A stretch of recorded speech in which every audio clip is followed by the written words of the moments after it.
शेर पर स्कूल आई माँ दुर्गा। सुंदरनगर एक बहुत पुराना गांव था। पुराने से मतलब है वहां के कुछ लोगों की सोच बहुत ही पुरानी थी।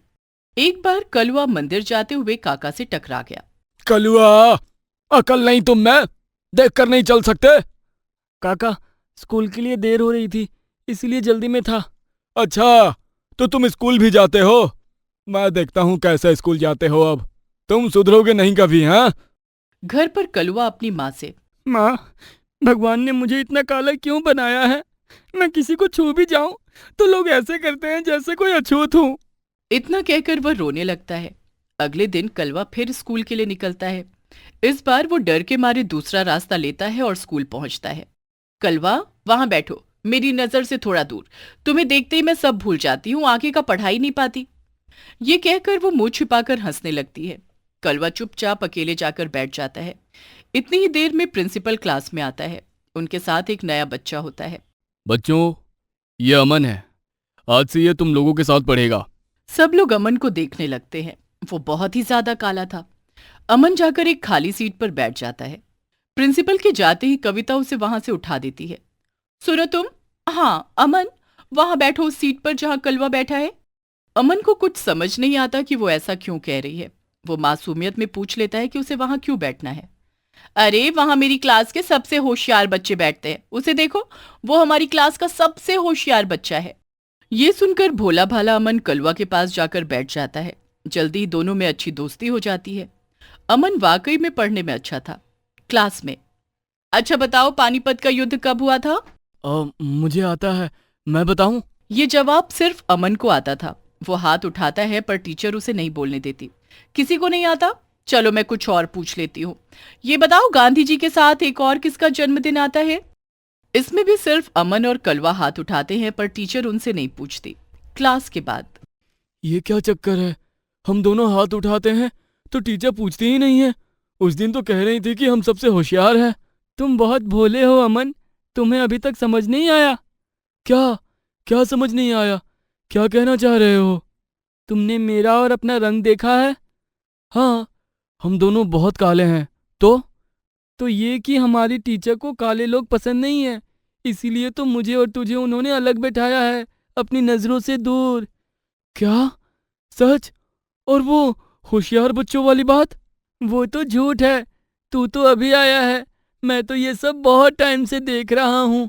हैं? तो तूने कुछ बोला क्यों नहीं? क्या बोलूं इसमें? वो मुझे क्लास से निकाल देंगी और पढ़ाई तो मुझे करनी ही है। पर यह सब सुनकर अमन को बहुत धक्का लगता है। अगले दिन वो अपना बैग उठाकर सब बच्चों के साथ बैठता है। कलवा वहीं पुरानी जगह बैठता है। थोड़ी देर में टीचर आती है और अमन को वहां से उठने के लिए बोलती है। नहीं, मुझे वहां दिखता नहीं है, मैं यहीं बैठूंगा। नहीं नहीं, तुम यहाँ बिल्कुल नहीं बैठ सकते, मुझे पीछे के बच्चे नहीं दिखते। वो अमन को किसी भी हाल में वहां से हटाना चाह रही थी। तुम अभी वहां से हट जाओ वरना मैं क्लास छोड़कर चली जाऊंगी। ये सुनकर अमन को वहां से हटना ही पड़ता है। पर यह बात अमन से बर्दाश्त नहीं होती। वो ये सब अपने माता पिता को बताता है। अगले दिन वो भी स्कूल में बात करने आते हैं। देखिए, हमारे स्कूल में ऐसा कोई भेदभाव नहीं होता है। आपके बच्चे ने कुछ किया होगा। वो उनको वापस भेज देती है। जबकि प्रिंसिपल को पता था कि कविता ये सब करती है, लेकिन वो क्योंकि स्कूल को बहुत डोनेशन देती थी इसलिए उसे रख रखा था। कलवा तो कुछ नहीं बोलता था पर अमन को ये सब बहुत गलत लगता था। पर उसे समझ नहीं आ रहा था कि क्या करे। दुर्गा माँ, मैं बहुत परेशान हूँ। मुझसे ऐसा व्यवहार नहीं बर्दाश्त हो रहा। आप मेरी मदद करिए, मुझे रास्ता दिखाइए। यही सब सोचते सोचते उसकी आंख लग जाती है। इतने में ही एक अनजान आवाज आती है। तुम बिल्कुल दुखी ना हो, मैं तुम्हारे साथ हूं। आवाज सुनकर वो हड़बड़ाकर उठता है पर आसपास कोई नहीं होता। उसे समझ नहीं आता कि क्या हुआ है। वो पानी पीकर सो जाता है। अगले दिन स्कूल में अमन वहीं कलवा के साथ बैठता है। वो उसको कल रात वाली बात भी बताता है। समझ नहीं आ रहा, हुआ क्या था? कुछ नहीं हुआ था, तुम्हारा वहम है। तभी थोड़ी देर में फिर प्रिंसिपल आते हैं। उनके साथ एक टीचर होती है। वो बेहद खूबसूरत और गोरी होती है। ये रीना है, ये इस क्लास को इंग्लिश पढ़ाएंगी। कविता उससे हेलो करने के लिए अपना हाथ आगे बढ़ाती है पर रीना अपना हाथ पीछे कर लेती है और स्टाफ रूम में चली जाती है। कविता को बहुत अजीब लगता है। थोड़ी देर में प्रिंसिपल सभी टीचर्स को बुलाते हैं। कुछ दिनों में एक कंपटीशन होने वाला है।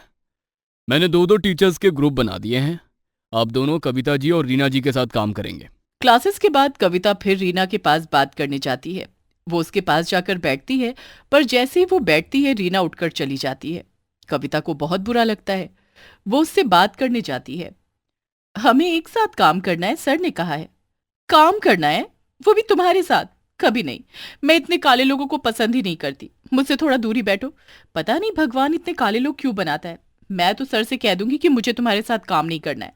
मैं अपने जैसी कोई गोरी टीचर को ही पार्टनर बनाऊंगी। ये सब सुनकर कविता बाथरूम में जाकर शीशे में खुद को देखने लगती है। कहाँ काली हूं मैं? अच्छी तो हूं। एक बार जाती हूँ वापस उनसे बात करने। वो पूरा स्कूल छान मारती है। कविता को रीना दिखती ही नहीं है। उसे समझ नहीं आता कि क्या हुआ। अगले दिन फिर कविता क्लास में जाती है। फिर वो अमन और कलवा की तरफ देखती भी नहीं है। उसे पता नहीं क्या होता है। वो जाकर बाथरूम में शीशा देखने लगती है। वो उसमें बहुत ज्यादा काली लगती है। हैं? ये क्या हो रहा है? मैं इतनी काली कैसे लग रही हूं? क्या वो रीना सच बोल रही थी? मैं तो अमन से भी काली हो गई हूं। एक बार क्लास में जाकर देखती हूँ। जैसे वो क्लास में जाती है सब लोग जोर जोर से हंसने लगते हैं। उसे आवाजें आने लगती हैं। ए काली, ए काली। वो वापस क्लास से बाहर जाकर शीशे में चेहरा देखने लगती है। वो बहुत ही काली होती है। मैं ऐसे कैसे दिख रही हूँ? मैं इतनी काली तो नहीं थी। ये क्या हो गया मुझे? उसे कुछ समझ नहीं आ रहा होता कि हो क्या रहा है। उसे ऐसा लगता है जैसे सब उसे ही घूर रहे हैं। वो मुंह छिपाती हुई घर पहुंचती है। माँ, आपने बताया ही नहीं कि मैं इतनी काली हूं। तुम काली तो नहीं हो, तो सब मुझे घूर क्यों रहे थे रास्ते में? ए काली क्यों बोल रहे थे? तुम्हारा वहम होगा। पर उस वक्त कविता को किसी पर विश्वास नहीं हो रहा था। वो अगले दिन फिर स्कूल के लिए निकलती है और उसे फिर लगता है कि सब उसे घूर रहे हैं और काली ए काली बोल रहे हैं। वो किसी तरह स्कूल पहुंचती है। वहां भी उसे लगता है कि सब उसे घूर रहे हैं। दिन खत्म होता है। रात को उसे एक आवाज आती है। क्या हुआ? बार बार काली सुनकर अच्छा नहीं लग रहा? भेदभाव से मन दुखी हो रहा है? रोना आ रहा है? अच्छा नहीं लग रहा जब लोग घूर रहे हैं? कविता घबरा कर बैठ जाती है। उसे लगता है कोई उससे सच में बात कर रहा है। उसकी आंखों में आंसू होते हैं। वो फिर आधी रात को शीशे के सामने जाकर खड़ी हो जाती है और उसको ए काली सुनाई देने लगता है। वो वहां से हट जाती है। उसे समझ नहीं आता कि क्या हुआ। सुबह फिर स्कूल के लिए निकल जाती है। वो क्लास में पहुंचती है। कलवा और अमन को देखती है। सुनो, तुम दोनों यहीं आकर बैठो सब बच्चों के साथ। ये सुनते ही दोनों भागकर सबके साथ बैठते हैं और बहुत खुश नजर आ रहे होते हैं। आज मुझे एक बार भी किसी ने काली नहीं बोला, ना स्कूल में ना रास्ते में। ऐसा कैसे हुआ? वो फिर अपने आप को शीशे में देखने लगती है। उसका रंग पहले जैसा साफ हो चुका था। प्रिंसिपल सर, वो रीना थी ना, गोरी सी, जिनको आप उस दिन लाए थे मेरा पार्टनर बनाने के लिए, उसी दिन से वो दिख नहीं रही हैं। हैं? कौन रीना? ये तो हमारी पुरानी मैम है, रीमा। इनको आपका पार्टनर बनाया था। फिर वो कंपटीशन कैंसिल हो गया तो मैंने उनसे मना कर दिया आपसे बात करने के लिए। हैं? क्या? सच? लगता है मुझे सबक सिखाने के लिए खुद दुर्गा माँ ही आई थी मेरे पास। कविता नाम की एक काली सांवली लड़की अपनी बूढ़ी माँ दामिनी और दो भाभियां कोमल और पायल के साथ रहती है। कविता के दोनों भाई अजीत और राहुल शहर में रहते थे। वो वहां एक कारखाने में काम करते थे जो महीने में एक बार घर आते थे। कविता की दोनों भाभियां बहुत ही कंजूस थीं। एक दिन सवेरे, कोमल भाभी, आप रोज रात को बिजली क्यों बंद कर देती हो घर की? कितनी गर्मी है इस बार। माँ और मुझे एक कमरे में एक पल भी नींद नहीं आती। बिजली का बिल तू अपने पैसों से नहीं भर रही है काली कलोटी। हमारे पति इतनी मेहनत से शहर जाकर पैसे कमा रहे हैं, तो क्या तू उनकी मेहनत की कमाई को ऐसे ही बिजली के बिल में उड़ा देगी? याद है ना पिछली बार बिजली का बिल कितना ज्यादा आया था? इसीलिए इस घर में एक लाइट के सिवा दूसरा कुछ नहीं चलेगा दिन में, और रात को हमेशा लाइट बंद रहेगी, समझी? चल जा और अब काम कर घर के। कविता की दोनों भाभियां कुछ महीने पहले ही शादी करके इस घर में आई थी। उन्होंने आते ही कविता को अपना नौकर बना रखा था। काले रंग की वजह से कविता की अब तक शादी नहीं हो रही थी। अपनी भाभियों के जुल्म सितम से कविता बहुत परेशान हो चुकी थी, पर अपनी बीमार बूढ़ी माँ को छोड़कर वो कहीं जा ही नहीं पाती है। कोमल पायल सारा दिन घर में आराम करते थे और कविता सारा दिन नौकर की तरह घर में काम करती थी। रोज रात को बिना बिजली के गर्मी में सोकर दामिनी कविता काफी परेशान हो चुके थे और कोमल पायल हमेशा पैसे बचाने के चक्कर में लगे रहते थे। एक दिन रात में, कविता बिटिया, मुझे बहुत घबराहट हो रही है। अरे पंखा शुरू करना। कैसे करूं माँ पंखा? भाभीयों ने घर की बिजली काट दी है। वो तो इस घर में एक लाइट तक नहीं जलाने देती हमें। अरे इस अंधेरे और गर्मी में मेरा दम घुट रहा है, पंखा चालू कर। माँ मैं आपको अपने दुपट्टे से हवा करती हूँ। कविता अपनी माँ को अपने दुपट्टे से हवा करने लगती है। पता नहीं ये भाभियां भी कब अपनी कंजूसी करना छोड़ेंगी। ये भाइयों ने तो भाभियों को सर पर चढ़ा रखा है, न मेरी एक सुनते हैं भाई न माँ की, बस हर समय जोरू के गुलाम बनकर रहते हैं। तभी कविता की नजर अपने पड़ोस वाले घर पर पड़ती है जहां बिजली थी। कितने मजे से सो रहे हैं लोग पंखे कूलर की हवा में, और एक हम है जिसके घर में बिजली है, फिर भी हमें ऐसे अंधेरे में गर्मी में सोना पड़ रहा है। तभी बिजली के तार को देखकर कविता के मन में एक उपाय आता है। अरे वाह, ये भाभियां तो घर में बिजली नहीं जलाने देते ना, तो मैं पड़ोस वाले घर के बिजली के तार से अपने कमरे की बिजली के तार जोड़ देती हूँ ना, किसी को पता भी नहीं चलेगा और माँ और मैं आराम से पंखे की हवा में सोते रहेंगे। हाँ, ये सही रहेगा। कविता घर के बाहर आती है और अपने पड़ोस के घर के बाहर लटक रहे बिजली के तार को खींचते हुए अपने कमरे की खिड़की तक ले आती है और अपने कमरे में जाकर अपने कमरे के बिजली के तार को पड़ोस के घर के उस तार से जोड़ देती है, जिसके बाद कविता के कमरे में लाइट आ जाती है और उसकी भाभियों के कमरों में अंधेरा ही रहता है। वहां लाइट नहीं थी। अरे वाह, बहुओं ने लाइट शुरू कर दी। नहीं माँ, ये लाइट मैंने शुरू की है। मैंने पड़ोस के घर के बिजली के तार को अपने कमरे के तार से जोड़ दिया है ताकि हम भी पंखे की हवा में आराम से सो सके। कविता बेटा, अगर पड़ोस के घर वालों को पता चल गया तो बेवजह तमाशा खड़ा हो जाएगा। अरे माँ, आप चिंता मत कीजिए, सवेरा होते ही मैं बिजली का वायर निकाल लूंगी और रात को फिर से लगा लूंगी। रात के समय किसी को कहाँ पता चल पाएगा। उसके बाद दोनों माँ बेटियां पंखे की हवा में आराम से रात भर सोते रहे। अगले दिन सवेरे कविता जल्दी से अपने कमरे की बिजली का तार पड़ोस के घर के तार से निकाल देती है। इस तरह कई दिनों तक चलता रहा। एक दिन रात में कविता और दामिनी के कमरे में लाइट शुरू थी। तभी कोमल और पायल की नजर कविता के कमरे पर पड़ती है। पायल, ये क्या? हमने तो घर की बिजली काट दी, फिर ये कविता और माँ जी के कमरे में लाइट कैसे जल रही है? हाँ जेठानी जी, ये कैसे हो सकता है? दोनों कविता के कमरे की खिड़की के पास आते हैं तो अंदर कमरे में दोनों माँ बेटी आराम से अपने बेड पर पंखे की हवा खाते गहरी नींद में सो रहे थे। ये कैसे हो सकता है? इस कमरे का कनेक्शन तो बंद है, फिर इसके अंदर लाइट कैसे शुरू है? हो ना हो, ये दोनों माँ बेटी जरूर कोई खेल खेल रहे हैं हमारे साथ। कल इस बात का पता करना होगा। अगले दिन रात में कोमल पायल घर की बिजली काट देते हैं। तभी कविता अपने कमरे में जाती है। ये देखकर कोमल पायल चुपके से कविता के कमरे की खिड़की के पास आकर अंदर कविता और दामिनी को देखते हैं। तभी कविता अपने कमरे की वायर अपने हाथ में ले लेती है। अरे, इस वायर के सारे तार तो टूट चुके हैं, चलो इसे अपने मुंह से ही छील लेती हूँ। कमरे में अंधेरा था, बस पड़ोस के घर के लाइट की रोशनी कविता के कमरे में आ रही थी। तभी कविता अपने कमरे की वायर को अपने मुंह से छीलने लगती है। ये देखकर कोमल पायल दंग रह जाते हैं। थोड़े समय तक कविता उस वायर को मुंह से छीलने लगती है और सीधे पड़ोस के घर के वायर के साथ अपने कमरे के वायर को जोड़ देती है। पड़ोस के घर के वायर को कविता ने अपने कमरे की खिड़की के अंदर तक ला दिया था और उसे वहीं बांध दिया था। तभी वायर से वायर जोड़ते ही कविता के कमरे में लाइट आ जाती है और पंखा शुरू हो जाता है। ये देखकर कोमल और पायल हक्का बक्का रह जाते हैं।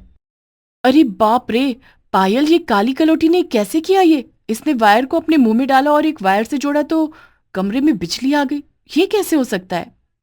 हाँ जेठानी जी, ये कैसे हो सकता है? इस कविता के मुंह से बिजली कैसे आ सकती है? बाप रे बाप, ये कविता इंसान है या बिजली का कारखाना? इसने वायर को अपने मुंह में डाला और कमरे की लाइट आ गई। इस काली कलूटी कविता से तो बचकर रहना पड़ेगा। बाप रे बाप, कहीं ये हमें भी ना बिजली का करंट दे दे। हाँ जेठानी जी, सही कहा आपने। हम तो इस पर इतने जुल्म करते आ रहे हैं, पर इसने अब तक तो कुछ नहीं कहा, पर कल को गुस्से में आकर इसने हमें अपने मुंह से बिजली का करंट दे दिया तो हमारा क्या होगा? बाप रे, अब से इस पर हम कोई जुल्म नहीं करेंगे जेठानी जी। घर के काम हम दोनों ही कर लिया करेंगे कल से। इतना कहकर दोनों अपने अपने कमरे में चले जाते हैं। ये दोनों तो कुछ और ही समझ रहे थे। अगले दिन सवेरे, भाभी, मैं आप दोनों के लिए चाय नाश्ता बना देती हूँ। अरे नहीं नहीं कविता बहन, आप क्यों तकलीफ करते हो? हमारे होते आप कैसे चाय नाश्ता बना सकती हैं? आप आराम से अपने कमरे में जाकर बैठिए, चाय नाश्ता हम बनाते हैं ना। हाँ कविता बहन, आखिर हम इस घर की बहुएं हैं और घर के काम हमें ही करने चाहिए ना। अपनी भाभीियों का पहली बार ऐसा अवतार देखकर कविता के होश उड़ जाते हैं। अरे ये क्या हो गया मेरी दोनों भाभीियों को? जो हमेशा मेरे खिलाफ आग उगलती थी वो आज इतना प्रेम कैसे बरसा रही है मुझ पर? भाभीियों, क्या हो गया आप दोनों को? इस घर के सारे काम तो आप मुझसे ही करवाते हो ना, फिर आज क्या हो गया आपको? अरे नहीं नहीं नहीं, अब तक हम गलती कर रहे थे कविता बहन, पर अब हमारी आंखें खुल गई हैं। आप तो बिजली चूसने वाली हो, कहीं आपने हमें करंट दे दिया तो? क्या? बिजली चूसने वाली? भाभी ये क्या बोल रहे हो आप? अरे कुछ नहीं कविता बहन, ये पायल की तो आदत है मजाक करने की। आप जाइए कमरे में, हम माँ जी और आपके लिए वहीं चाय नाश्ता लेकर आते हैं। कविता को कुछ समझ नहीं आ रहा था। तभी कविता अपनी माँ के पास जाती है और दामिनी को सारी बात विस्तार से बताती है। ये बातें सुनकर दामिनी के भी होश उड़ जाते हैं। क्या? ये चमत्कार कैसे हो गया? माँ मैं भी परेशान हूँ। मुझे तो लगता है मेरी दोनों भाभियों का ना दिमागी संतुलन ही बिगड़ गया है, तभी वो ऐसी हरकत कर रही हैं। दामिनी और कविता को कुछ समझ नहीं आ रहा था। फिर क्या था? कोमल पायल ये समझकर उस दिन से घर के सारे काम करने लगे कि कविता के शरीर में सच में बिजली का करंट है और वो बिजली चूसती है। उसके बाद जब भी वो रात के समय कविता के कमरे के बाहर आते थे तो कविता अपने मुंह से वायर को छिलकर पड़ोस के घर के वायर पर लगा देती थी। कई दिनों तक ऐसे ही चलता रहा। एक दिन कविता दामिनी को लेकर शहर के एक हॉस्पिटल में चली जाती है। तभी कोमल और पायल दामिनी और कविता के कमरे में आते हैं। वो जैसे ही उस कमरे के वायर को देख लेते हैं तो कविता कमरे का वायर पड़ोस वाली शीला के घर के वायर से जुड़ा हुआ था।